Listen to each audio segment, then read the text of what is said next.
नमस्कार व्यूअर्स, मैं हूं अमीश देवगन और आप देख रहे हैं देश का सबसे लोकप्रिय और प्राइम टाइम का नंबर 1 कार्यक्रम आर पार। साल 2024 अब खत्म होने को है। पूरी दुनिया 2025 के स्वागत की तैयारी कर रही है और दिल्ली में पाप पुण्य का हिसाब किताब हो रहा है, क्योंकि अरविंद केजरीवाल ने ऐलान किया है कि उनकी सरकार बनी तो पुजारियों और ग्रंथियों को हर महीने 18,000 रुपए दिए जाएंगे। बीजेपी का दावा है कि उनके दबाव में आकर यह फैसला हुआ है, जबकि कांग्रेस, बीजेपी और आम आदमी पार्टी दोनों पर वोट बैंक की पॉलिटिक्स करने का गंभीर आरोप लगा रही है। इस बीच आज फिर अरविंद केजरीवाल के घर दिल्ली के इमाम जा पहुंचे। उनकी मांग है कि करीब 18 महीने से दिल्ली सरकार ने उन्हें 18,000 रुपए प्रति महीने का वेतन, जिसे तनख्वाह कहते हैं, वो नहीं दी। इमाम वहां से गए तो पुजारी और ग्रंथियों ने अरविंद केजरीवाल के घर पर दस्तक दी और मंत्रोच्चारण किया और केजरीवाल का धन्यवाद किया। दिल्ली में पॉलिटिकल हलचल अब पूरे चरम पर पहुंच चुकी है। इसी कड़ी में आम आदमी पार्टी के राज्यसभा सांसद ने सनसनीखेज आरोप लगाया। उनका दावा है कि बीजेपी उनकी पत्नी का वोट काटने की पूरी कोशिश कर रही है, लेकिन बीजेपी का आरोप है कि संजय सिंह की धर्मपत्नी का वोट उत्तर प्रदेश के सुल्तानपुर में है। इस बवाल के बीच दिल्ली के अवैध वोटर्स के खिलाफ एक्शन पर भी जोरदार पॉलिटिक्स यानी सियासत हो रही है। यानी दिल्ली में गिरते पारे के साथ साथ सियासत की तपिश बढ़ती जा रही है और पाप और पुण्य का खेल भी हो रहा है। तो आज सबसे बड़ी पॉलिटिकल बहस एक बहुत बड़े खुलासे के साथ आर पार में।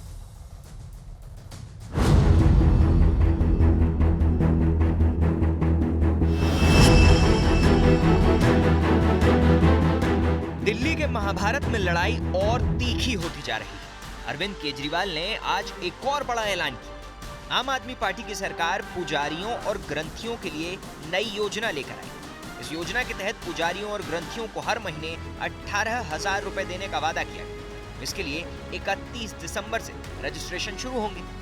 पुजारी ग्रंथी सम्मान योजना, लगभग 18,000 रुपये महीना इनको सम्मान राशि दी जाएगी हमारी सरकार बनने पर। बीजेपी नेता परवेश वर्मा पूछ रहे हैं कि चुनाव आते ही अरविंद केजरीवाल को पुजारी और ग्रंथी क्यों याद आ रहे हैं। मंदिर के पुजारियों और गुरुद्वारों के भाई साहब को भी कुछ पैसे मंजाना महीने का महीना देंगे, परंतु जिनको पहले वादा किया था वह वादा तो पूरा करो। झूठ की हांडी है, ये बार बार नहीं चढ़ेगी। तो चुनावी घोषणाएं आप सरकार में हो तो ये पहले क्यों नहीं किया? हर चीज इनको चुनाव के पहले ही क्यों याद आती है? दिल्ली के पूर्व मुख्यमंत्री अरविंद केजरीवाल जी ने धर्म की राजनीति शुरू कर दी है। पूरी तरह से धर्म के नाम पर चुनावी वोटों की राजनीति हो रही है। उधर अरविंद केजरीवाल के घर के बाहर सैलरी को लेकर इमामों ने प्रदर्शन किया। 17 महीने हो गए और एक दिन के बाद 18 महीने हो जाएंगे। हमारी तनख्वाह नहीं मिली है, हम बैठ जाएंगे यहाँ धरने पर और जब तक हमारी सैलरी नहीं मिलेगी हम उठेंगे नहीं। इस बीच संजय सिंह की पत्नी के वोट पर बड़ा विवाद खड़ा हो गया है। संजय सिंह ने रविवार को दावा किया था कि बीजेपी उनकी पत्नी का दिल्ली में वोट काटने की कोशिश कर रही है। बीजेपी नेता अमित मालवीय ने पलटवार कर कहा कि संजय सिंह की पत्नी सुल्तानपुर की रजिस्टर्ड वोटर है। नई दिल्ली विधानसभा क्षेत्र में हमारी पत्नी अनीता सिंह जी का नाम कटवाने के लिए एप्लीकेशन दे दी। इस तरह से तो दिल्ली के अंदर चुनावी घोटाला मत करो भाजपाइयों। माननीय राज्यसभा सांसद संजय सिंह जी ने अपना ही वोट को 3 बार कटवाने के लिए खुद ही अप्लाई करवाया अपने किसी कार्यकर्ता से। जब उनका वोट नहीं कटा तो उन्होंने अपनी वाइफ के नाम से अपने ही कार्यकर्ता के थ्रू में अप्लाई करवाया। कोई ऐसा सगा नहीं जिसको केजरीवाल ने ठगा नहीं। एक ही झूठ को बार बार फैलाने से वह सच में नहीं बदल जाता। सवाल है कि चुनावी मौसम में सभी वादों की जो झड़ी लगा रहे हैं, क्या वो नतीजों के बाद टिक पाएगी या फिर ये शिगुफा बनकर रह जाएंगे? आज इसी पर होगी देश की सबसे बड़ी बहस। और अब वक्त है आर पार के सुप्रसिद्ध विश्लेषण का। दिल्ली में गर्म होते चुनावी रण के मुद्दों का विश्लेषण, चुनावी वादे, आम आदमी पार्टी का मेगा ऐलान, बड़ा ऐलान, महिला सम्मान योजना, दिल्ली सरकार क्या कहती है, दिल्ली सरकार का महिला और बाल विकास विभाग क्या कहता है, कोई नोटिफिकेशन जारी नहीं हुआ, यह पूरा खेल फर्जी है। संजीवनी योजना, आम आदमी पार्टी का ऐलान, क्या हुआ? स्वास्थ्य और परिवार कल्याण विभाग दिल्ली सरकार का ही, सरकार आम आदमी पार्टी की है, ऐलान आम आदमी पार्टी का है, ऐसी कोई योजना नहीं है। फर्जी वोट के मामले पर संजय सिंह, मेरी पत्नी का दिल्ली में वोट काटने की साजिश हुई है। परवेश बाबू कहते हैं, यानी परवेश वर्मा कहते हैं, संजय सिंह की पत्नी सुल्तानपुर की वोटर है और अपने कार्यकर्ता से वोट कटवाने के लिए, खुद का वोट कटाने के लिए संजय सिंह ने प्रयास किया और बाकायदा एप्लीकेशन भी लेकर आए हैं। अब कांग्रेस कहती है संजय सिंह ने खुद नाम कटवाने की अर्जी दी होगी। यह क्लियर कट कांग्रेस पार्टी कह रही है।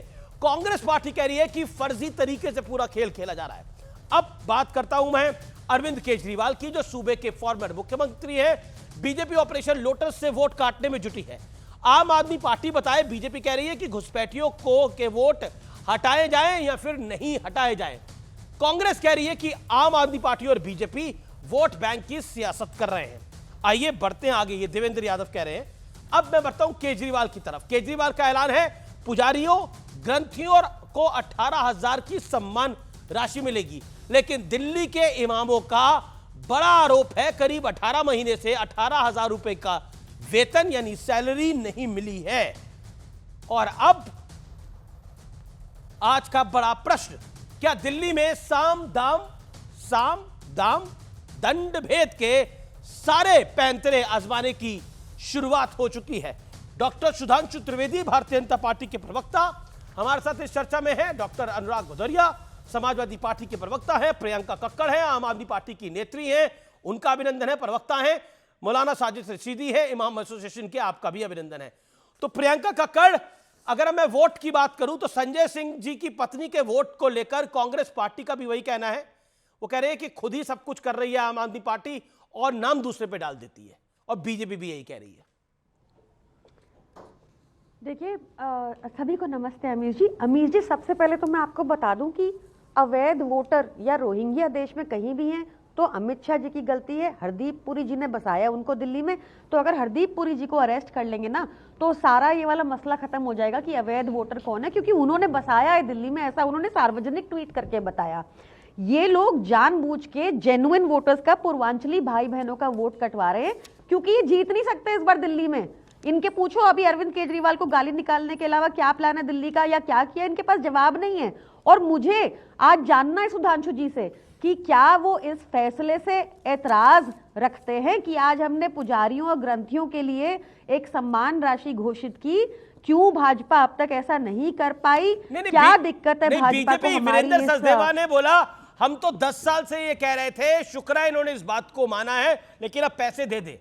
ये वीरेंद्र सचदेवा ने कह रहे थे अपने हम तो 10 साल से कह रहे थे, ये फाइनली बात को माना गया है। ये भारतीय जनता पार्टी के एजेंडे पर ही काम कर रहे हैं, फाइनली वाली बात। लेकिन मैं ग्रंथियों पे आऊंगा, पुजारियों पे आऊंगा। मंत्रोच्चारण हो रहा है सीएम अरविंद केजरीवाल के घर पे। इस समय आप देख सकते हैं ये तस्वीरें, मंत्रोच्चारण करके स्वागत करने के लिए पहुंचे हैं। क्या सुधांशु त्रिवेदी, पुजारियों और ग्रंथियों को तनख्वाह देकर, उनको सम्मान राशि देकर मास्टर स्ट्रोक खेला अरविंद केजरीवाल ने? जैसा आम आदमी पार्टी कह रही है कि खेल बदल दिया है पूरे चुनाव का, यह चुनाव अरविंद केजरीवाल के इर्द गिर्द है और यह चुनाव आम आदमी पार्टी जीतेगी। आप चाहे वोट कटवा ले, चाहे कोई खेल खेल ले। देखिए मैं एक बात कहना चाहता हूं कि अरविंद केजरीवाल जी के साथ समस्या ये है कि वो खेल में इतना पलटते हैं कि ट्विस्टिंग समरसॉल्ट लेने में वो बड़े बड़े ओलंपियंस जो जिम्नास्ट के हैं उनको भी मात दे देते हैं जी। फिर पता ही नहीं लगता कि वो खेल में किस पाले में जाके खड़े हैं। अब यहां पर मैं स्पष्ट रूप से कहना चाहूंगा, अगर आज अरविंद केजरीवाल जी ने ये उदाहरण ये किया है तो जानते हैं अमीश जी इसका अर्थ क्या है? मोदी है तो मुमकिन है। जिनको आज तक सिर्फ मौलवी नजर आते थे, याद करिए वक्फ बोर्ड के लिए केजरीवाल जी का वो वीडियो अवेलेबल है। अरे जब तक केजरीवाल की सरकार है वक्फ बोर्ड के पास इतना पैसा रहेगा कि उसे जरूरत नहीं पड़ेगी। आज ग्रंथियों और पुजारियों की याद आई। अरे हम तो ऐतराज नहीं करते प्रियंका जी, एहतराम करते हैं, स्वागत करते हैं। मगर यह भी बता देना चाहता हूं कि केजरीवाल जी को अगर यह लगता है कि किसी पुजारी को कुछ पैसे देने के बाद वो उनका वोट ले लेंगे, तो मैं बताना चाहता हूं पुजारी जिस भाव से काम करते हैं, सुदामा चरित में नरोत्तम दास जी ने लिखा है पुजारी के लिए कि जे तपके परलोक सुधारे, तिनके नहीं कोई संपत्ति इच्छा, और मोरे हिये हरिके पद पंकज 12,000 लो ले परीक्षा, औरन को धन चाहिए मामरी, मामन को धन केवल भिक्षा। यानी वो ये कहते हैं पैसे के लिए हम थोड़ी आ रहे थे, सम्मान के लिए आ रहे थे। और आप जब मंदिरों के साथ ये बर्ताव करते हैं, आप देव स्थानों के साथ ये बर्ताव करते हैं, तो याद करिए वो बाजीराव मस्तानी का भी एक डायलॉग था ना, खैरात तो कई जगह मिलती है, बात मान सम्मान की होती है। और वो कहते हैं मेरे हिये हरि के पद पंकज, मेरे हृदय में भगवान हरि के चरण कमल 12,000 लो ले परीक्षा। तो इसलिए मैं कह रहा हूं इतना आसान नहीं है, और जो हो रहा है जितना भी हुआ है उसका हम स्वागत करते हैं, पर यह सिर्फ इसलिए हो रहा है मोदी है तो मुमकिन है। ओके प्रियंका, इसका तो वो स्वागत कर रहे हैं, मैं फिर आऊंगा इस विषय के ऊपर, वो इसका स्वागत कर रहे हैं। एक पॉइंट मेरा ये है प्रियंका जी, आप बिल्कुल बोलिए। मोदी है तो मुमकिन है, तो बाकी स्टेट्स में क्यों नहीं हो रहा? पॉइंट है आप इनसे पूछिए ना, मोदी है तो मुमकिन है, इन पे भी वो क्रेडिट ले लेंगे, तो फिर बाकी स्टेट्स में क्यों नहीं कर पा रहे? बाकी स्टेट्स में तो ये मंदिर तुड़वा रहे हैं, इन्होंने काशी में मंदिर तुड़वाए, इन्होंने दिल्ली में प्राचीन मंदिर तुड़वाए, इन्होंने हिंदुओं के लिए किया क्या? महंगाई के अलावा आज स्टूडेंट्स लाठी खा रहे हैं, क्या किया इन्होंने हिंदुओं के लिए? बता दे मुझे जरा। ना बिजली कहीं सस्ती की इन्होंने, बिजली कहीं मुफ्त कर दी, क्या किया हिंदुओं के लिए? आज हमने एक और कदम उठाया है जिससे जीवन थोड़ा आसान हो जाए, जिससे जीवन थोड़ा सम्मानजनक हो जाए।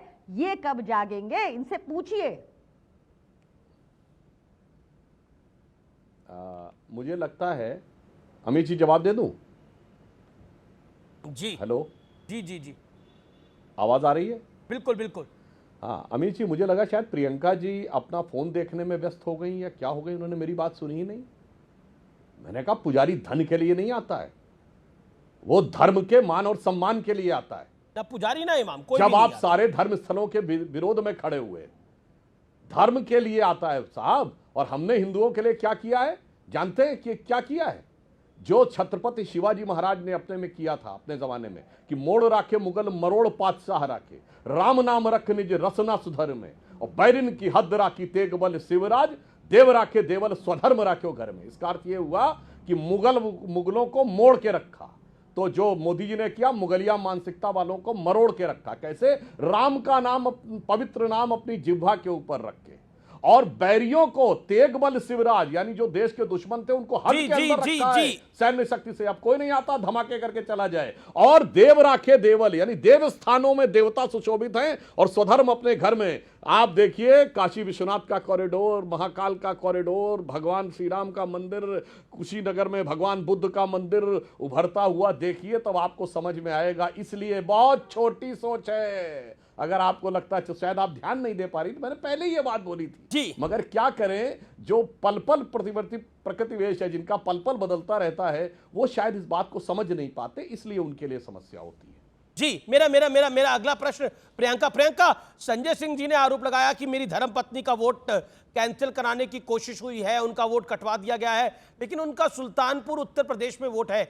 एक वोटर का वोटर आईडी कार्ड ही एक जगह का ही हो सकता है, पॉइंट नंबर 1।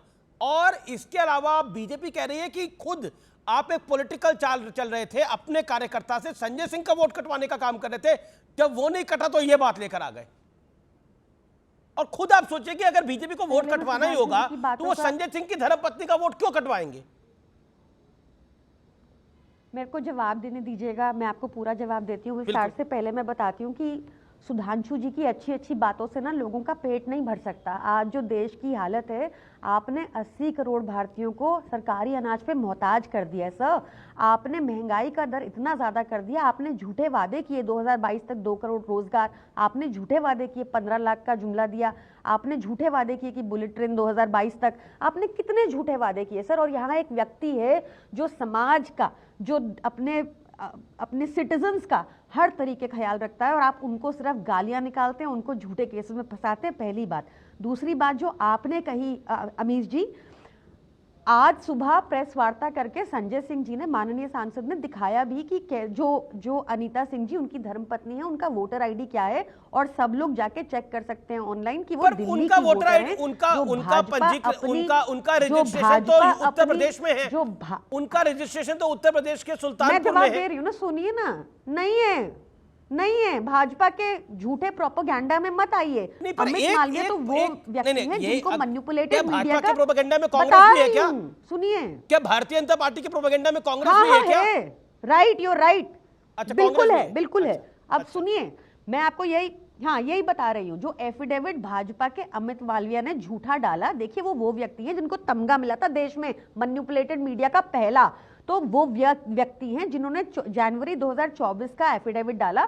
वो भी भली भांति जानते हैं कि उसके बाद अनीता सिंह जी ने सुल्तानपुर में एप्लीकेशन दी कि उनका वोट वहां से डिलीट किया जाए, नहीं पूरी करने दीजिए बात, और दिल्ली में उन्होंने लोकसभा 2024 में मई में वोट भी किया बकायदा, ये पता है उनको। और ये मतलब आप सोचिए कि 2 एप्लीकेशन डली हुई है उनके लिए, आप कह रहे हैं हमने डलवा दी। हम विशाल भारद्वाज, हम है क्या? विशाल भारद्वाज इनका पदाधिकारी है जो बड़े गौर वो लगाता है, गर्व से गालियां भी लगाता है, सब कुछ लगाता है, अपने ट्विटर अकाउंट पर जाके चेक कर लें।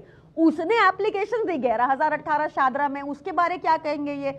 अभी यहाँ भी जो कल नई दिल्ली में भी परवेश वर्मा खुलेआम काला धन बांटे जा रहे हैं, उस पर किसी को आपत्ति नहीं हो रही, किसी को आपत्ति नहीं हो रही, पर हमने एक गारंटी दी है जो हम चुनाव के बाद पूरी करेंगे, उसके ऊपर इनको इंक्वायरियां करनी है। मतलब इन्होंने लोगों को मूर्ख समझा विभाग मना कर रहा है ना कि सब भाजपा ये कब पढ़े लिखे। आपका विभाग मना कर रहा है कि हमारी ऐसी कोई योजना नहीं है भाई, ना महिला सम्मान योजना है, ना संजीवनी योजना है। देखिए उसके लिए तो सुनिए, ये बात तो सच है ना कि अभी हमने रजिस्ट्रेशन चालू किया है, वो शुरू हो रही है। और दूसरी बात जहां तक कि किसी ने ना भाजपा ने मिसचिफ प्ले किया, बट वी आर ग्रेटफुल कि जिसने भी किया, हमारी योजना, दोनों योजनाओं का कितना प्रचार हो गया कि एक में 2100 रुपए प्रति महीना हर महिला को मिलेगा, और दूसरी संजीवनी योजना जिसमें 60 साल के ऊपर सारे बुजुर्गों को दिल्ली में फ्री इलाज, चाहे सरकारी हो चाहे प्राइवेट हॉस्पिटल। बड़ी खबर, लेफ्टिनेंट गवर्नर ने आतिशी सिंह को जो अस्थाई सीएम कहा गया है उस पर आपत्ति जताई है, बोला ये गलत है, आप अच्छा काम कर रही है, हम आपका सम्मान करते हैं, लेकिन कोई मुख्यमंत्री अस्थाई नहीं होता, पद होता है। आपत्ति जताई है, घोर आपत्ति जताई है। ये इस समय की बड़ी खबर है। लेफ्टिनेंट गवर्नर ने अरविंद केजरीवाल की तरफ से अस्थाई सीएम कहा गया था, आम आदमी पार्टी की तरफ से, माफ करिए, अस्थाई सीएम कहा गया था। पूर्व सीएम ने अपनी विफलताओं का ठीकरा आप पे फोड़ रहे हैं, यह कहने का प्रयास किया गया है। इसके अलावा उदित राज ने बोला है कि केजरीवाल मुर्गी है, मुर्गी को इधर पकड़ो तो उधर भागती है, इनके पास पैसा नहीं है, ये लोन मांग रहे हैं, ये योजना पे योजना लेके आ रहे हैं, लेकिन इनके पास पैसे नहीं है, ये पैसे पूरे नहीं कर पा रहे हैं। इसके अलावा अलका लांबा ने कांग्रेस की बोला है, संदीप दीक्षित ने बोला है, मिस्टर यादव ने बोला है कांग्रेस पार्टी के, तो कांग्रेस पार्टी ने भी हमला बोला है लगातार, क्योंकि इमामों की सैलरी नहीं दे पा रही। आम आदमी पार्टी तहसीन पूनावाला क्या कहना चाहते हैं? क्या किसी प्रदेश का मुख्यमंत्री अस्थायी होता है? जो दिल्ली के एलजी ने बोला है। देखिए, मैं 2 चीज कहना चाहता हूँ। सबसे पहले तो ये जो यहाँ पर आपके शो पर बैठे हुए हैं, प्लीज बीजेपी का एजेंट बनना बंद करे और देश को हिंदू मुसलमान में पोलराइज करना बंद करे। कोई क्वालिफाइड यहाँ पर, मुझे नहीं पता इस्लामिक स्कॉलर कौन बैठे हुए, कहाँ से ट्रैवल एजेंसी जो लोग चलाते वो अपने आप को इस्लामिक स्कॉलर बनते। हर चुनाव के वक्त पोलराइजेशन चलता है। कल भी एक मौलाना साहब ने कह दिया, फतवा दे दिया, न्यू ईयर सेलिब्रेट नहीं करना, ये हिंदू मुसलमान में भाजपा का फायदा होता। मैं बहुत स्पष्ट रूप से कह रहा हूँ, प्लीज हिंदू मुसलमान में जो वोट करना है कांग्रेस के लिए करो, आम आदमी पार्टी के लिए करो, भाजपा को हराओ, लेकिन इसलिए मत करो धर्म के नाते, धर्म पे नहीं होगा वोट। मैं बहुत क्लियरली कह रहा हूं। अब प्रियंका की बातों पे आता हूं। देखिए, सारी बात यह है कि आम आदमी पार्टी ने, जहां तक सवाल है दिल्ली के अंदर, दिल्ली को कोई गवर्नेंस मॉडल वो नहीं दे पाए। सवाल यह कि आम आदमी पार्टी इस चीज का जवाब नहीं दे पा रही है कि अगर माननीय अरविंद केजरीवाल जी और आम आदमी पार्टी हाइपोथेटिकली जीत भी जाती है तो फिर अरविंद केजरीवाल जी मुख्यमंत्री कैसे बनेगी, क्योंकि सुप्रीम कोर्ट ने उनको रोका था और वो रोक पे अब चेंज नहीं आया, यानी कि ऑफिस जाना, फाइल चेंज करना। इस चीज के उन्होंने प्रियंका जी अब तक जवाब नहीं दे पाई। दिल्ली का छोड़ दीजिए, मैं मानता हूं एलजी साहब यहाँ पे बाधाएं डालती है, लेकिन पंजाब में जहां पर 1000 रुपया प्रति महीना महिलाओं को प्रॉमिस किया था, वहां पर ना कोई एलजी की बाधा है ना कोई और बाधा है। वो वादा क्यों ये नहीं निभा पाए? इसलिए मुकाबला होगा कांग्रेस वर्सेस बीजेपी, और मेरी अपील है कि आम आदमी पार्टी कांग्रेस के साथ लड़े, साथ में लड़े। बीजेपी और कांग्रेस का लड़ाई, आम आदमी पार्टी मुझे नहीं लगता। तो आम आदमी पार्टी कांग्रेस के साथ लड़े, मतलब सीएम कांग्रेस का हो और आम आदमी पार्टी सपोर्ट करे। अरविंद केजरीवाल जी वैसे नहीं बन सकते मुख्यमंत्री, वो कैसे बनेगी मुख्यमंत्री? तो फिर कोई लायक है नहीं, कांग्रेस में इतने लायक और योग्य लोग हैं। आतिशी तो अभी सीएम है, आतिशी जी ने कहा कि उनका एक ही, ओके, लेकिन आतिशी जी आपसे ने तो एक ही सब कहा, लोग उनका ले एक लेते हैं जब ही चाहिए उनके होती एक ही है महत्वपूर्ण एक ही उनकी महत्वाकांक्षा है कि अरविंद केजरीवाल जी मुख्यमंत्री बने, और मैं उनका सम्मान करता हूं, लेकिन कैसे बनेंगे अरविंद जी? अगर बन सकते थे तो रिजाइन क्यों किए? बस यही मेरी। और ये मौलानाओं के, ये जो टीवी के इमाम है, ये मैं नहीं जानता कहां से नहीं, पर ये तो अभी तक बोले भी नहीं है बेचारे। हाँ, बट ये सारे जो कल देख रहा था, मुझसे इतना डर क्यों लग रहा है मेरे भाई? नहीं, पर आज अरे इमाम से इतना डर क्यों लग रहा है? आपसे नहीं डर लगता है? क्यों मैं डर ट्रैवल लग रहा है एजेंसी मुझसे? से नहीं डरता, मैं तो बोला भी नहीं ट्रैवल अभी तक। एजेंसी से नहीं डरता हूं मैं भाई तो साहब, मैं अभी ट्रैवल तक एजेंसी टीवी से पे नहीं बोला डरता भी नहीं मेरे भाई, क्यों मैं डर लग रहा ट्रैवल है एजेंसी से मुझसे? डरता ही नहीं हूं मेरे भाई। नहीं ट्रैवल मुझसे एजेंसी से क्यों? डर। हिंदू मैं तो मुसलमान अभी मत तक एक करो लफ्ज भाई, नहीं बोला, हिंदू चुपचाप बैठा मुसलमान हूं। नहीं चलेगा। मेरे अनुराग पास भाई तो भी अभी सवाल कहेंगे, लेकर भी नहीं आए प्रियंका अभी भी तक। कहेगी, और मैं भी आप कहूंगा, मेरी शक्ल हम देख के डर भाजपा को गए? एडवांटेज नहीं देंगे, नहीं, हम मेरी अपने शक्ल बीच देख के लड़ेंगे, डर गए आप। भाजपा को हम एडवांटेज नहीं देंगे, आप मेरी हम शक्ल देख के डर भाजपा गए? को एडवांटेज अरे नहीं मैंने तो देंगे, कुछ बोला भी हम नहीं। अपने बीच में लड़ेंगे। मैंने देखिए कुछ हमने बोला क्या भी क्या नहीं। हुआ। एक सेकंड, प्रियंका बिल्कुल, हम भाजपा को एडवांटेज नहीं देंगे, हम अपने बीच में लड़ेंगे, हम हमारे बीच में लड़ेंगे, भाजपा को एडवांटेज आप नहीं तो देंगे। सुबह से हेडलाइन में भी बने हुए हैं, आप बैल इमामों मुझे की मार। सैलरी नहीं मिली है। Okay, Priyanka, your reply to Tahseen. देखिए, my good friend Tahseen has become very political, I would like to say कि उनको वो कोशिश कर रहे हैं, बट ये बात सारी दुनिया जानती है कि दिल्ली में कॉन्टेस्ट आम आदमी पार्टी और बीजेपी के बीच है। ज़रूर कांग्रेस लाइमलाइट में आने की कोशिश कर रही है, अरविंद केजरीवाल जी को गाली देकर मैं देखा वो, और ये भी है कि बीजेपी की बातें सुनकर बीजेपी के षड्यंत्रों में फंसकर वैसे ही बोल रही है बहुत सारी चीज़ें। But with all due respect, fight अभी आम आदमी पार्टी और बीजेपी के बीच में है। नहीं, पर आप कह रहे हैं कि फाइट आम आदमी पार्टी और बीजेपी के बीच में है, लेकिन इतना तो बीजेपी ने नहीं खराब बोला। उदित राज कह रहे हैं केजरीवाल मुर्गी है, मुर्गी को इधर पकड़ो तो उधर भागती है, इनके पास पैसा नहीं है, ये लोन मांग रहे हैं, वोट की डकैती करने के लिए योजना पर योजना घोषित कर रहे हैं। मतलब इसके अलावा संदीप दीक्षित ने क्या बोला है, अलका लांबा जी ने क्या बोला है, देवेंद्र यादव ने क्या बोला है, ये सब सबकी बीजेपी डिटेल बोल में नहीं रही जा रहा। है। अमीर जी समझें, ये बीजेपी बोल रही है, समझें आप। मतलब आप सोचिए कि कांग्रेस इतनी बुद्धू थोड़ी है कि उसने कोई क्वेश्चन नहीं उठाया कि एक स्टेट जो 7 लाख करोड़ के डेट में, जब वो आम आदमी पार्टी की स्कीम कॉपी कर सकता है, तो जो ओरिजिनल्स हैं और जो मुनाफे के बजट में वो नहीं कर सकते, तो मतलब लोग बुद्धू थोड़ी हैं, कांग्रेस भी बुद्धू नहीं है। आप समझें क्या कर रहे हैं ये। तो मैं फिर से कहूंगी कि देखिए, सुधांशु जी को आज उन्होंने प्रेज किया हमें, I am very grateful for it, कि और हमने भी यही कहा कि एक सवाल है अभी आप मेरे को सुधांशु जी पे जाने नहीं दे रहे हैं। आप क्या कर रहे हैं मेरे को दिख रहा है। मैं आप ही बोल रही है तब से, मैं सवाल पूछ रहा हूं। आप कह रहे हैं कि ये जो बात उदित राज जी ने बोली है, ये बात लोन मांग, चलिए उदित राज जी लाइन क्रॉस कर रहे हैं, बात मानी, लेकिन इमामों की सैलरी नहीं मिली है दिल्ली के अंदर पिछले 18 महीनों से 18,000 रुपए। मैं आपको बताती हूँ, देखिए एक सेकंड साजिद रशीदी इस पर कुछ कहना चाहते हैं। एक सेकंड, साजिद रशीदी, अब ग्रंथियों को और पुजारियों को और डिक्लेयर हो गई है। देखिए यही तो है ना, मैं क्लियरली कहना चाहता हूँ, पिछले 6 महीने से हम लोग प्रयास कर रहे हैं केजरीवाल जी से इस बात पर मिलने के लिए, भाई हमारी तनख्वाह में बाधा कहाँ है, परेशानी कहाँ है। 18 महीने से 18 महीने हो गए, और वो हमारी सैलरी आज से नहीं है, जब से 1970 में बोर्ड बना है तब से वक्फ बोर्ड के इमामों को सैलरी मिल रही है। ये कोई नया काम नहीं है। हम अस्थाई इमाम हैं दिल्ली वक्फ बोर्ड के, और दिल्ली वक्फ बोर्ड की जो प्रॉपर्टियां हैं वो सब आप जानते हैं कि कहाँ कहाँ है, किस तरह है। मैं उस पर नहीं जाना चाहता, मैं सिर्फ ये कहना चाहता हूँ, हम आतिशी जी से मिले, उन्होंने हमसे 4 दिन का वादा किया, आज 20 दिन हो गए, कोई रिप्लाई तक नहीं है। हम जो है अश्वनी कुमार से मिले, हम जो है छोटे बड़े जो जितने भी सरकारी अफसर हैं तमाम से मिले। जब हम सब जगह से हार गए तो हमने सोचा चलो अरविंद केजरीवाल के पास चलते हैं, ये पार्टी के संयोजक हैं, हो सकता है सीएम से कहकर ये तनख्वाह दिलवा दें। आज तो खुश होंगे आप, ग्रंथी और पुजारियों को भी मिल रही है। नहीं देखिए, मैं वही कह रहा हूँ, जेब में नहीं है दाने, अम्मा चली भुनाने। जी। सवाल ये है कि जब 18 महीने से आप जो है इमामों की सैलरी नहीं दे पा रहे हैं, ग्रंथियों का प्रलोभन और दे दिया। मैं एक बहुत बड़ी बात कहने जा रहा हूँ उमेश जी, सुनिएगा इसको, प्रियंका जी भी सुने। आपने पुजारियों को और ग्रंथियों को तो कह दिया, पादरियों को छोड़ दिया आपने।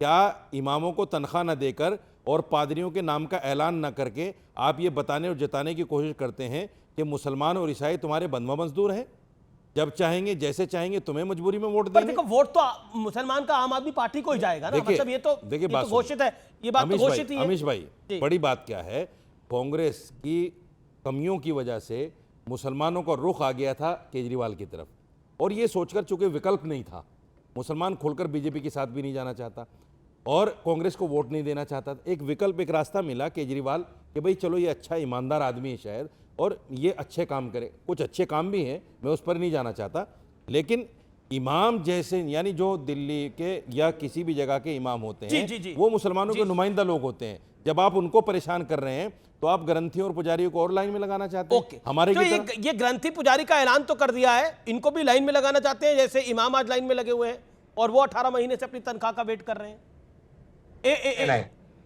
मुझे कुछ कहना है, मैं मुसलमान हूं। नहीं, मुझे कुछ कहना है, मैं मुसलमान हूं। एक से मेरे रिप्रेजेंटेटिव, मैं क्या से मेरे रिप्रेजेंटेटिव हो? आप तो नास्तिक हो। अमीश भाई मेरे रिप्रेजेंटेटिव। अरे आप तो मुसलमान हो ही नहीं। आपने पहले टीवी चैनल पे मुझसे कहा कि मैं नास्तिक हूं। आप मेरे को आपने टीवी चैनल पे मुझसे बोला कि मैं नास्तिक हूं। आप मुसलमान कहां से हो गए भाई? आप मेरे को नहीं, आप मुसलमान कहां से हो गए? नहीं अमीश, नहीं करता हूं। हम इन्होंने खुद एक्सेप्ट किया। अच्छा ये बोल रहे, ये अपनी बात को बोले, ये अपनी बात को बोले, ये अपनी बात को बोले, एक सेकंड, ये अपनी बात को बोले, ये अपनी बात को 30 सेकंड रख ले। बात को मुसलमान क्यों कह रहे हैं? एक अपनी बात को 30 सेकंड रखने का अधिकार है उनको। सवाल ये आपको भी अधिकार है, आपको भी अधिकार है अपनी बात को। मुसलमान क्या करते हैं? मुसलमान वोट बैंक के लिए इतना झगड़ा, नास्तिक कहकर बोले। सुनिए, हमारे ऊपर हस्तक्षेप लगाएंगे। एक सेकंड देखिए प्रियंका खट्टर की पार्टी पे ऑडियो डाउन। मैं एक सेकंड, तहसीन को आप ऑडियो खोलिए। तहसीन 30 सेकंड, एक second, then Priyanka Khattar. Okay Tehseen, you make your point, 30 second. ये मेरे प्रतिनिधि नहीं है, इन्होंने ट्वीट है मेरे पास। इन्होंने कहा था ये राम मंदिर के जजमेंट को नहीं एक्सेप्ट करते और मंदिर तोड़कर मस्जिद बनाया जाएगा। इन पे पुलिस कंप्लेन हुआ था। ये हिंदू मुसलमान करते, भाजपा का फायदा करते। मैं और प्रियंका अपने आप लड़ेंगे, मैं और अनुराग भाई लड़ेंगे। हम इसको बीजेपी का मैं आज भी अपने बयान पे कायम हूं। जो एक्शन पर ये देखिए पूछिए सुधांशु जी को, क्या आप अपने आप को कैसे ये इमाम एसोसिएशन के चेयरमैन के ऐसे बैठे। देखिए इनकी भी कुछ दुख तकलीफ है, इनकी भी परेशानी है कोई। Okay, you made your point mister Poonawalla, you made your point. Okay Priyanka, आप इमामों के पैसे दे नहीं पा रहे, पुजारी और ग्रंथियों को और लाइन में लगाना चाहते हैं। देखिए मैं आपको ये कह सकती हूँ कि ये अनफॉर्चुनेट सिचुएशन क्रिएट हुई थी क्योंकि एक झूठे केस में फंसाया गया जिस वजह से थोड़े काम डिले हुए। बट क्योंकि अब सारे काम स्पीड से हो रहे हैं तो कोई भी काम दिल्ली वालों का नहीं रुकेगा। मैं आपको आश्वस्त करती हूँ, अरविंद केजरीवाल जी की गारंटी है। वो ऐसे व्यक्ति हैं जिन्होंने पहली बार देश में मतलब 15 साल, आप सोचिए, मैं छोटा सा उदाहरण दे रही हूँ डाइग्रेस करके, 15-17 साल एमसीडी में बीजेपी थी और कभी एक बार भी सैलरी टाइम से नहीं मिली। 8 महीने 9 महीने का डिले अब टाइम से मिलती है क्योंकि अरविंद केजरीवाल जी के पास है एमसीडी। वैसे ही अरविंद केजरीवाल जी ने जो बाकी घोषणाएं की हैं, जो हमने पहले भी पूरी की, भाजपा की अनेकों बाधाओं के बाद थोड़ा डिले हो गया कुछ में क्योंकि बहुत ही नकारात्मक राजनीति करती है भाजपा। प्रियंका जी, मेरा एक सवाल और है। मैं देखो राजनीति नहीं करना चाहता, हमने कैमरे पर भी बोला राजनीति नहीं करना चाहते हम, ना किसी पार्टी से हैं, कोई कैसा भी इल्ज़ाम लगाए। मैं ये कहना चाहता हूँ जो अनफॉर्चुनेट हुआ है, तनख्वाह नहीं मिल पाई, कोई परेशानी है, हमने ये कहा कैमरे पर कि केजरीवाल जी हमसे मिलने, हमसे बता दें क्या परेशानी है। हम 3 बार जा चुके, वो मिलना नहीं चाहते। दूसरी बात, दिल्ली वक्फ बोर्ड के अंदर आज सीओ नहीं है। अगर आपने कल या परसों में ग्रांट इशू भी कर दी तो सिग्नेटरी तो है ही नहीं वहाँ। जब सिग्नेटरी नहीं है फिर ये मामला जो को तो फंसेगा, इलेक्शन के बाद जाएगा। बिल्कुल, ये एक मिसमैनेजमेंट आप कह रहे हैं, एक मिसमैनेजमेंट है। और वही बात है जो बीजेपी और कांग्रेस कह रही है कि आप ऐलान बड़े बड़े कर रहे हैं लेकिन पुरानी बातों को पूरा नहीं कर पा रहे हैं। मुझे तो और पॉलिटिकली ये आपके लिए बहुत खराब सिचुएशन हो जाती है। Sudhanshu then I will come to you.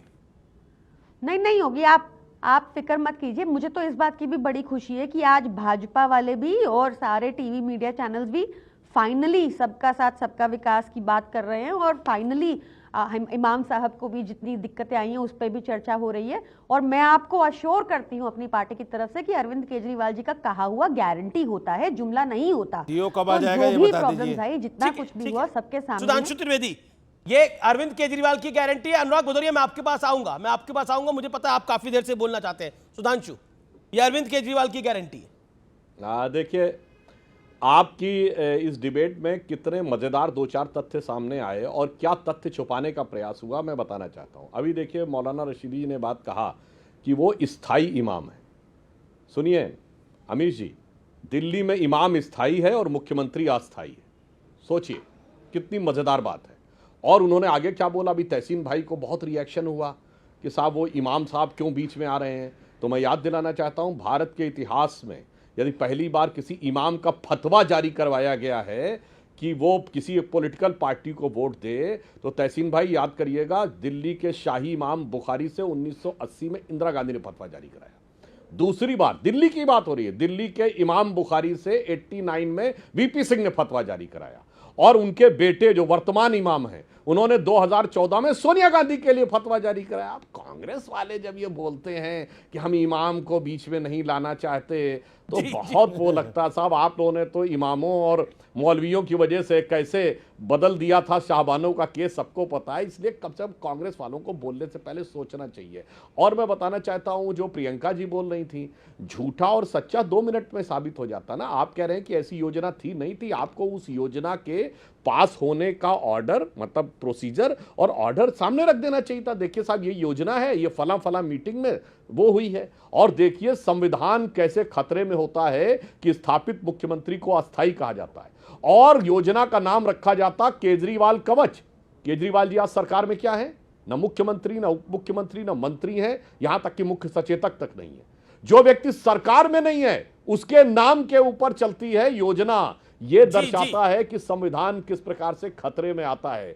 और इसीलिए हम ये कहना चाहते हैं, जहां तक पुजारियों को और ग्रंथियों को देने की बात है, तो जिस मुख्यमंत्री का ये बयान हो कि उसने कहा कि राम मंदिर बनने वाला था, तो मैंने कहा, वैसे वो खामखा अपने परिवार वालों के बीच में ले आते हैं, तो मैंने कहा कि मेरी नानी जो है वो बड़ी खुश होंगी, अब तो राम मंदिर बनने वाला है। तो जिसने कहा होगा ना बेटा, ऐसा मंदिर जो किसी की मस्जिद को तोड़कर बना हो तो भगवान प्रार्थना कबूल नहीं करते। और सोचिए, ये बोला था कुछ साल पहले, उसके बाद कहते हैं राम मंदिर दर्शन के लिए लोगों को भेजेंगे। सोचिए इस कदर पलटी खाते हैं कि ओलंपिक का जिम्नास्ट भी शर्मा जाए कि इतनी कुटनी तो मैं भी जो है, जिसे वो कहते हैं ना, वो राइडिंग बार के ऊपर नहीं पलट। पहले अनुराग से एक राय ले लेता हूं। अनुराग, क्या सिटिंग मुख्यमंत्री को स्थायी मुख्यमंत्री को अस्थायी मुख्यमंत्री कहना उचित है? 30 सेकंड अनुराग। मुझे तो एक बात समझ में नहीं आई कि बीजेपी के प्रवक्ता महोदय मुगल की बात करने लगे कि मुगल को हमने मरोड़ा। कौन मुगल है भाई इस देश के अंदर में? किसको आपने मरोड़ दिया? किसको आपने मुगल को यहां पे खत्म कर दिया? जब मुगल थे तब तो नहीं, मुगल मानसिकता की किसकी है? इन्हीं की हो सकती है। जब देश में मुगल है ही नहीं तो मानसिकता कहां से आ गई? इसके मतलब ये जब मुगल थे तब तो बीजेपी भी नहीं थी, तो आपको कैसे पता चल जाता है? इसके मतलब आपकी मानसिकता दूषित है ना, जिसलिए आपको पता चल जाता है। जिसकी जैसी मानसिकता होती है वैसी वो अब दूसरों को समझ लेता है। फिर इन्होंने बुलेट ट्रेन की बात किया। अरे बुलेट ट्रेन चल रही है, आपको पता ही नहीं है? बुलेट ट्रेन बहुत तेजी से इस देश के अंदर में, महंगाई बेरोजगारी बुलेट ट्रेन की तरह तो चल रही है, आपको पता ही नहीं चल रहा है। फिर इनको आया बाजीराव मस्तानी। अरे भैया पिक्चर इतना देखते हो तो पुष्पा भी देख लेते, उसका भी डायलॉग याद कर लेते तो शायद उस डायलॉग के हिसाब से कुछ करते तो जनता का भला हो जाता। फिर आपने कहा कि आशीर्वाद देवों का है। भाई देव का आशीर्वाद तो समाजवादियों के साथ है, प्रभु का है। जिस मंदिर की आप बात करते होते हैं, हमें प्रभु का आशीर्वाद समाजवादियों को मिला है, क्योंकि हम उनके आचरण को अपनाते हैं, उनके स्वभाव को अपनाते हैं, उनके आदर्शों को अपनाते हैं। आप आचरण आदर्शों और स्वभाव को अपना लीजिए। आप नहीं अपना रहे ना, आप क्या करते हैं? प्रभु के नाम पे राजनीति करते हैं, तो इसलिए प्रभु आपको आशीर्वाद नहीं देते। हम प्रभु के आदर्शों को, आचरण को अपनाते हैं, आस्था का विषय, इसलिए मुझे आशीर्वाद मिलता है। इतनी बात सीखने में आप मुगल सल्तनत कहां भाग जाते हो, दिल्ली सल्तनत। आप प्रभु के आचरण और आदर्शों को अपना लीजिए और सनातन धर्म को समझ जाइए, तो आपके अंदर एकदम साफ सुथरे हो जाएंगे। फिर आप हिंदुस्तान समझ में आने लगेगा, फिर आपको हमारा संविधान भी समझ में आने लगेगा, फिर बाबा का साहब का भी आप सम्मान ये सवाल का जवाब नहीं दिया आपने, 2.5 मिनट बोला। मुख्यमंत्री स्थायी होता है अस्थायी होता है? एक स्थायी मुख्यमंत्री को अस्थायी कहना जायज है, आपको लगता है? देखिए मुझे जैसा अभी, चूंकि ये वक्तव्य जो आप मुझसे पूछ रहे हो, अगर मेरे से पूछा जाए तो हमने वक्तव्य अभी तक सुना नहीं है कि किसने क्या क्या कहा है। लेकिन आप जब कह रहे हो तो मैं मान लेता हूं, इस तरह की अगर कोई नेता अपने मुख्यमंत्री को अगर अस्थायी कह रहे हैं, उन्हें पता है चुनाव में जा रहे हैं, चुनाव का वक्त है, तो चुनाव में कहने का तरीका हो सकता है, लेकिन भाव को समझने की जरूरत है। लेकिन आप हर बात को पकड़ लेंगे तो फिर ये गलत है। भाव होता है ना, हर चीज का भाव की बात होती है ना। आप भाव गलत तरीके से, बीजेपी तो इंतजार करती रहती है ना, बीजेपी ने थोड़ी करा, ये तो लेफ्टिनेंट गवर्नर ने बोला, संस्कृति से लेना देना नहीं है। अरे मेरी बात तो ये जो उदित राज कांग्रेस के कह रहे हैं अरविंद केजरीवाल जी के बारे में, मैं बार बार रिपीट नहीं करना चाहता, वो कौन सा भाव है अनुराग भाई? देखिए मैंने आपसे क्या बोला, दिल्ली में 2 मजबूत पार्टियां लड़ रही हैं, आम आदमी पार्टी और कांग्रेस, और मजबूती से लड़ी। बीजेपी तो है नहीं कहीं, सपा चट है, तो बीजेपी को तो पता भी नहीं है। कह रही है कि हमारा मुकाबला बीजेपी के लड़ती साथ हैं है। तो उनके आप आपस कह में रहे हैं कि बीजेपी नहीं है, आप नहीं है। नहीं, यहाँ पर वो मैं मुकाबला- मानता हूँ, लेकिन आप कह रहे हैं बीजेपी नहीं है। सरकार दोनों इंडिया पॉलिटिकल पार्टियां कह रही है कि हमारी लड़ाई बीजेपी के साथ सरकार है। इंडिया कांग्रेस कह रही है कि हम बीजेपी के सामने, आम आदमी पार्टी कह रही है हम बीजेपी सरकार के सामने। इंडिया गठबंधन, अच्छा ठीक है, you made your point, okay. सरकार इंडिया गठबंधन की बनेगी। नहीं, सरकार इंडिया गठबंधन की बनेगी, चाहे आम आदमी पार्टी बनाए, कांग्रेस बनाए या दोनों मिलकर बनाए, बननी इंडिया गठबंधन की है। बीजेपी की हार तय है, चाहे कोई कितनी भी कोशिश कर ले, इंडिया गठबंधन जीतेगा, ये तय मान के चलिए। ओके, सुधांशु त्रिवेदी। देखिए, आखिर में जो बात बोली भदौरिया जी ने, तो उससे समझ में आ गया कि कितना सीरियस लड़ा जाए। कह रहे बीजेपी सपा चट है और सपा से मुकाबला है। भाई सपा का मुकाबला किससे है जो सरकार बनाएगी? मतलब अगर हम सपा चट है तो सपा का मुकाबला आपसे है, और उसके बाद सरकार इंडिया गठबंधन की बनेगी। कांग्रेस केजरीवाल जी को एंटी नेशनल कहेगी, फिर कहेंगे सरकार इंडिया गठबंधन की बनेगी। अरे जनाब, और आपने कहा था कि मुगल की बात हम क्यों ले आए, मैंने तो उदाहरण दिया था, जानते क्यों लाए? जिन्होंने 21वीं सदी में 2013 में आगरा में मुगल म्यूजियम किसने बनाया था? समाजवादी पार्टी की सरकार ने। मैं पूछना चाहता हूं 21वीं सदी में मुगलों को क्यों याद किया, और योगी जी ने आने के बाद उस म्यूजियम का नाम बदलकर छत्रपति शिवाजी म्यूजियम रख दिया था। 21वीं सदी में इस देश के राष्ट्रपति भवन में मुगल गार्डन क्यों था भाई? अब जवाब दे दो। जिसे मोदी जी ने बदलकर अमृत उद्यान कर दिया। इसलिए मेरे भाई, जब बोला करो तो अपनी पार्टी का तो ज्ञान कर लिया करो। चलो, मुगल गार्डन तो अंग्रेजों के जमाने चला रहा था, तुमने तो मुगल म्यूजियम अपनी सरकार में बनाया। जवाब देने की जरूरत है, जवाब हो गया काम। अब मैं बताना चाहता हूँ दूसरी समस्या क्या है। अस्थायी मुख्यमंत्री की बात पे जानते हैं इनके मन में क्यों बात आई? अपने टर्न पे बोलिए भदौरिया जी, अपने टर्न पे बोलिए। देखिए अमीश जी, इन्होंने कहा कि मन का भाव समझना चाहिए, बिल्कुल सही बात है। जब अखिलेश जी मुख्यमंत्री थे तो भाव ये था, ये लखनऊ में प्रचलित था, वो पंचम तल पे बैठते थे। लोगों को शायद ना पता हो, यूपी के बाहर वालों को, जो एनेक्सी में 5th फ्लोर के ऊपर मुख्यमंत्री बैठते थे। पंचम तल पे 5 मुख्यमंत्री थे। कौन? एक अखिलेश जी, और एक मुलायम सिंह जी, एक चचा आजम खान साहब, चचा बहादुर, और एक आपके शिवपाल जी, और एक राम गोपाल जी। तो भाई 5 मुख्यमंत्री, भाव समझ में आता है। पंचायत के साथ सरकार चलती थी, तो कोई भी इनकी पार्टी हो।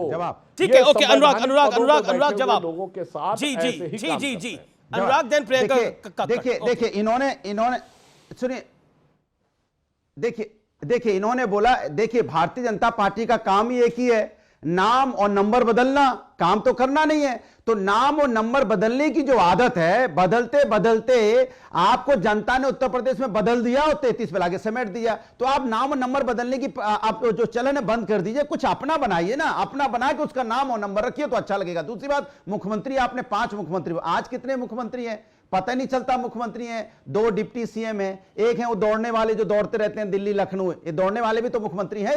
एक वो मुख्यमंत्री हैं जो बोलने वाले हैं, एक मुख्यमंत्री जो दिल्ली में से कंट्रोल करते हैं, वो मुख्यमंत्री के भी ऊपर है, सुपर मुख्यमंत्री हैं। एक मुख्यमंत्री है ऑलरेडी, उसके ऊपर भी एक सुपर मुख्यमंत्री है। यहां तो जनता खोजती रहती है भैया, दिल्ली और लखनऊ में जो टकरार है, इस टकरार में कौन नेता है, किसकी चलती है, कहां से हमारी मदद होगी, जनता को पता ही नहीं चलता। पहले आप तो तय कर लीजिए। हमारे तो मुख्यमंत्री चलिए, अभी उत्तर प्रदेश के अंदर आप दिखाई पड़ा, चाहे मुख्यमंत्री पे आ गए, लेकिन मैं दिल्ली पे वापस आना चाहता हूं। मैं दिल्ली पे आ जाता हूं। तहसीन पूनावाला, आप ऐसे ही चुनाव लड़ रहे हैं, आप तो कोई गेम में ही नहीं है। नहीं, कॉन्टेस्ट जो है वो बीजेपी वर्सेस कांग्रेस है, आम आदमी पार्टी गेम है। अनुराग भाई, लेकिन अनुराग भाई की बात से इत्तेफाक करता हूँ कि सरकार इंडिया अलायंस की बनेगी। ये हो सकता है कि अगर मुझे लगता नहीं, अगर 2-3 सीट कांग्रेस को कम पड़ गई तो आम आदमी पार्टी से आ सकती है उसके अंदर। लेकिन मैं ये मानता हूँ कांग्रेस और बीजेपी की लड़ाई, लोग शीला जी की गवर्नेंस को याद कर रहे हैं। देखिए, मैं आपको बताता हूँ, मैं आपको बहुत सिंपल चीज, अब प्रियंका जी ने कहा कि हमने 2 स्कीम किया। आप जानते हो अमित जी, जो संजीवनी योजना, ये छोड़ दीजिए वो एड, वो सारी चीज को मैंने बात किया। संजीवनी योजना को कैबिनेट में अभी तक नोटिफाई नहीं किया है। अब कैबिनेट में तो माननीय एलजी साहब नहीं आए अब तक संजीवनी योजना को, वो छोड़ दीजिए ऐड को, वो ऐड चलिए मान लिया ब्यूरोक्रेट्स ने किया। तो एक गवर्नेंस मॉडल जो है, लोग अब समझ गए कि जो शीला जी का समय था वो गोल्डन सुनहरा पीरियड था। वो तो अरविंद केजरीवाल के गवर्नेंस मॉडल को आप तहसीन कैसा देखते हैं? 10 सेकंड में इसका जवाब। अरविंद केजरीवाल का गवर्नेंस मॉडल। नहीं, अरविंद केजरीवाल जी ने कोशिश तो बहुत की, लेकिन वो डाइवर्ट अलग मुद्दों में हो गए। लेकिन मैं ये नहीं मानता कि वो देशद्रोही, ये सारे शब्दों का प्रयोग किसी के लिए नहीं होना चाहिए। लेकिन जो आम आदमी पार्टी वो गवर्नेंस ही नहीं कर पा रही। आप देखिए पंजाब का मैंने उदाहरण दिया, उसका जवाब नहीं दिए। 1000 रुपए 2.5 साल हो गए, मौका नहीं किया भाई। प्रियंका ने जवाब नहीं दिया, ये गलत है। प्रियंका के पास मैं गया नहीं। प्रियंका जी जवाब, प्रियंका जी अपने टर्न पे बोलती है। बोलिए प्रियंका जी, 40 सेकंड आपके। काफी सारे आरोप है बीजेपी की तरफ से भी और तहसीन की तरफ से भी। देखिए मैं क्या बोलूं, मतलब तहसीन भाई तो आज पता नहीं कैसी बात कर रहे हैं कि दिल्ली में, मतलब मैं क्या ही बोलूं, क्या जवाब दूं। आपको पता है, आपके दर्शकों को पता है, जो दिल्ली में रहता है उसको पता है, तो क्या, मैं बहुत सॉरी हूं तहसीन भाई, मैं काउंटर नहीं करूंगी। बट बीजेपी भी आप देखिए ना, 3 और 8 पे सिमट के रह गई थी, और अभी तक उनके पास ना कोई सीएम चेहरा है, ना कोई विजन है, ना कोई प्लान है। उनको पता ही नहीं है किसको खड़ा करेंगे, क्या देंगे। मतलब सिर्फ अरविंद केजरीवाल को गाली निकाल के चुनाव जीतेंगे क्या? कुछ तो सोच रखा होगा। बीजेपी ने तो आपको लोकसभा चुनाव के अंदर अलायंस के बावजूद हरा दिया, पर बीजेपी ने तो अलायंस के बावजूद आपको हरा दिया। ये नया प्रयोग किया था आम आदमी पार्टी ने। अलायंस पसंद नहीं आया अमीश जी। हाँ, हो सकता है लोगों को अलायंस पसंद ना आया हो सकता है, क्योंकि दिल्ली बिना अलायंस के भी आ रहा था पिछली बारी 2019 में। ओके, सुधांशु त्रिवेदी। तो फिर वो आपने ऐसे पूछा तो मैंने वैसे बता दिया। अब आप ऐसे पूछ रहे हो, एक चीज पर रहो, फिर मैं वैसे जवाब दूंगी। नहीं, मैं तो सभी चीजों पे रहूंगा, सवाल तो मेरे सारे ही होंगे। Okay, Sudhanshu Trivedi, 20 second, 20 second. देखिए, प्रियंका जी ने अभी ये कहा कि हमारा सीएम चेहरा पूछा। अमीश जी, आपके लाखों दर्शक जो देख रहे होंगे, वो सोचिए जिस पार्टी का सीएम है वो चेहरा नहीं है। मेरे ख्याल से ऐसा तो कभी उदाहरण आपने देखा नहीं होगा कि जो सीएम है वो चेहरा नहीं, और वो कह रहा मैं चेहरा नहीं हूं। वो खुद कह रही है कि मैं चेहरा नहीं हूं। तो एक चेहरे पे कौन सा चेहरा लगा हुआ है, उस चेहरे के पीछे कौन मोहरा बना हुआ है? मुझे ब्रेक के लिए रुकना पड़ेगा, लेकिन आपने आर पार को भरपूर प्यार दिया है। साल 2024 के अंदर आर पार अपने प्रतिद्वंदी से 50% आगे हैं। ये एक नया इतिहास बनाया है आर पार ने। और अब बात सत्य और तथ्य की। देश में आर्थिक उदारवाद के सरदार डॉक्टर मनमोहन सिंह यानी फॉर्मर प्राइम मिनिस्टर अब हमारे बीच नहीं रहे हैं। पूरा देश उनके जाने से गमगीन है। देश में 7 दिनों का राजकीय शोक है, लेकिन मनमोहन सिंह के नाम पर स्मारक वाली सियासत अभी भी जारी है। बीजेपी का आरोप है कि देश इस समय शोक में है और राहुल गांधी नए साल को सेलिब्रेट करने के लिए, जश्न मनाने के लिए वियतनाम निकल गए हैं, वहां चले गए हैं। बीजेपी के नेता अमित वालवीय ने बकायदा एक्स पर लिखकर इसकी जानकारी दी कि गांधी परिवार और कांग्रेस सिखों से नफरत करता है। मत भूलिए, इंदिरा गांधी ने दरबार साहिब का अपमान किया था। बीजेपी के हमले पर कांग्रेस ने कहा कि राहुल गांधी एक पर्सनल यात्रा पर यानी एक निजी यात्रा पर गए हैं और उनकी प्राइवेसी यानी निजता का सम्मान होना चाहिए। यानी राहुल गांधी बाहर तो गए हैं। 4 दिन पहले तक जो राहुल गांधी डॉक्टर मनमोहन सिंह के जाने से इतना व्याकुल थे, तो क्या उनकी विदेश यात्रा इतनी जरूरी थी? राहुल गांधी अगर सरकार में होते और कोई मंत्री पद उनके पास होता, तब उन्हें विदेश यात्रा करनी पड़ती तो बात समझ में आती। कोई सरकारी यात्रा होती, कोई कंपल्सिव यात्रा होती तो बात समझ में आती। लेकिन निजी यात्रा का इस वक्त पर क्या काम है जब देश शोक में है? क्या वो टाली नहीं जा सकती? ये सवाल है। ये सवाल इसलिए है क्योंकि doctor Manmohan Singh former prime minister थे और कांग्रेस पार्टी के कद्दावर नेताओं में से एक। राहुल गांधी पूरे देश में घूम घूम कर ट्रांसपेरेंसी की बात करते हैं। क्या उन्हें अपने एक्शंस में पारदर्शिता लाने की आवश्यकता नहीं है? क्या देश को नहीं पता होना चाहिए कि राहुल गांधी कहां गए हैं, क्यों गए हैं, किस लिए गए हैं? प्रधानमंत्री मोदी जाते हैं, सबको पता होता है क्यों गए हैं, किस लिए गए हैं, किस यात्रा के लिए गए हैं। बाकी भी नेता जाते हैं, तब अधिकतर जानकारी होती है। वैसे स्वर्गीय मनमोहन सिंह के स्मारक को लेकर एक थ्योरी काफी वायरल हो रही है। माना जा रहा है कि मोदी सरकार बड़े स्तर पर उनके स्मारक के लिए जमीन तलाश रही है। यह भी कहा जा रहा है कि अगले 24 से 48 घंटे में इसका ऐलान भी हो जाएगा। यह भी कहा जा रहा है कि मनमोहन सिंह के स्मारक के लिए जमीन पंडित जवाहरलाल नेहरू, इंदिरा गांधी, संजय गांधी और राजीव गांधी के स्मारक के पास ही कहीं होगी। आज जो नेतागण डॉक्टर मनमोहन सिंह की इतनी बातें कर रहे हैं, क्या उन्हें कभी पूर्व प्रधानमंत्री पीवी नरसिम्हा राव की याद नहीं आई? 2004 में जब उनका देहांत हुआ, उस वक्त तो देश में कांग्रेस की ही सरकार थी, लेकिन नरसिम्हा राव का स्मारक 2014 में तब बना जब देश में नरेंद्र मोदी की सरकार आई। यानी बीजेपी की सरकार ने कांग्रेस की सरकार में रहे प्रधानमंत्री का स्मारक बनवाया। कांग्रेस की वर्किंग स्टाइल पर कई गंभीर आरोप पूर्व राष्ट्रपति प्रणब मुखर्जी की बिटिया शमिष्ठा मुखर्जी ने भी लगाए हैं। शमिष्ठा के मुताबिक जब उनके पिता का स्वर्गवास हुआ तब कांग्रेस वर्किंग कमेटी ने कोई शोक सभा आयोजित ही नहीं करी और ना ही कोई संवेदना की बैठक हुई। केवल सोनिया गांधी ने शमिष्ठा मुखर्जी को एक निजी चिट्ठी भेजी थी। देश के प्रधानमंत्री देश की शान और पहचान होते हैं, उनके नाम पर पॉलिटिकल शहमात का खेल नहीं खेला जाना चाहिए। इसलिए इस तरह के मुद्दों पर सियासी बयानबाजी कतई शोभा नहीं देती और जो फैक्ट्स के अलग हो। लेकिन किसी नेता के लिए यात्रा बहुत महत्वपूर्ण है, निजी, और किसी के लिए देश। निर्णय आपको करना।